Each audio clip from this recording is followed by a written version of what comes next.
இந்த mini vlog Sunday எடுத்தது. நானும் பாப்பாவும் மட்டும் வந்து கடைக்கு போயிட்டு வரலாம் பாப்பான்ட்டு கிளம்பி போனோமா. எங்கள் கிஷோருக்கு இங்கே வந்ததுலேருந்து நிறைய ஃப்ரெண்ட்ஸு கிடச்சிட்டாங்க. அவன் எப்போ பாரு இந்த கிரவுண்டில் தான் விளையாடிக்கிட்டு இருப்பான். பாப்பா வீட்டிலேருந்து போர் அடிக்குது அப்படின்னால அதனால் கடைக்கு போய் அவளுக்கு 2 பலூன் வாங்கி கொடுத்தேன்னா அவள் பாட்டுக்கு விளையாடிக்கிட்டு இருந்தா. நானும் வந்து சமையல் வேலையை வந்து ஆரம்பிச்சாச்சு. பாப்பா வந்து இன்றைக்கி பிரியாணி தான் கேட்டிருந்தால கடைக்கு போய் பிரியாணி அரிசி வாங்கலான்ட்டு தான் போனேன். கடையில் பிரியாணி அரிசி இல்லைன்ட்டாங்களா, அதனால் பிளான் மாதிரி அப்படியே தேங்காய் பால் சாப்பாடு செஞ்சு ரொம்ப நாள் ஆச்சு. அதனால் அதுதான் வந்து மதியானத்துக்கு ரெடி பண்ணிக்கிட்டு இருந்தேன்னா அப்படியே சிக்கன் வந்து குழம்பா வச்சுட்டு கொஞ்சோல 65க்கு மட்டும் மசாலா வந்து தடவி வச்சுட்டு என் பிள்ளைங்களுக்கு இங்கே ஏதாவது ஒன்று நல்லா சமைச்சா போதும், வாசம் பிடிச்சிட்டு வந்துடுவாங்க. அம்மா உப்பு பார்க்குறேன், காரம் பார்க்குறேன், டேஸ்ட் பார்க்குறேன்ட்டு. எனக்கு கிச்சனுக்குள்ளே நான் மட்டும் தான் இருக்கணும். யாராவது உள்ளே வந்து எனக்கு வேலையே ஓடாது.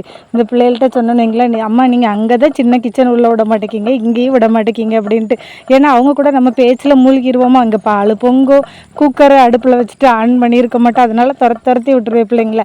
அதுக்குள்ளே சில்லி போட்டோன்னே வெந்துச்சா வேகலையான்ட்டு வந்துச்சு. சரின்ட்டு 2 பேருக்கும் வந்து எடுத்து முதல்ல கொடுத்தா தான் நம்மளை வேலை செய்ய விடுவாங்கன்ட்டு ஃபஸ்ட்டு பேட்ச் சில்லி வந்து அவங்களுக்கு போட்டு கொடுத்துட்டேன். எப்போவுமே சண்டே ஆனால் அந்த லோக்கல் சேனலில் ஒன்று விஸ்வாசம் போடுவான், இல்லைன்னா வருத்தப்படாத வாலிபர் சங்கம் போடுவான். இந்த ரெண்டும் மாறி மாறி எப்படியும் வந்து ஏதாவது ஒரு லோக்கல் சேனலில் போடுவாங்களா. தண்ணி உப்பு சாப்பாடு குழம்புன்ட்டு எல்லா டிவி முன்னாடி தூக்கி உட்கார வச்சுட்டு வட்டம் போட்டு ஒன்றா உட்காந்து சாப்பிடுவோம். நல்லா சண்டே சூப்பராக ஜாலியாக போச்சு. நாளைக்கு இன்னொரு மினி விளாக்ல பார்க்கலாம். டாட்டா பாய்.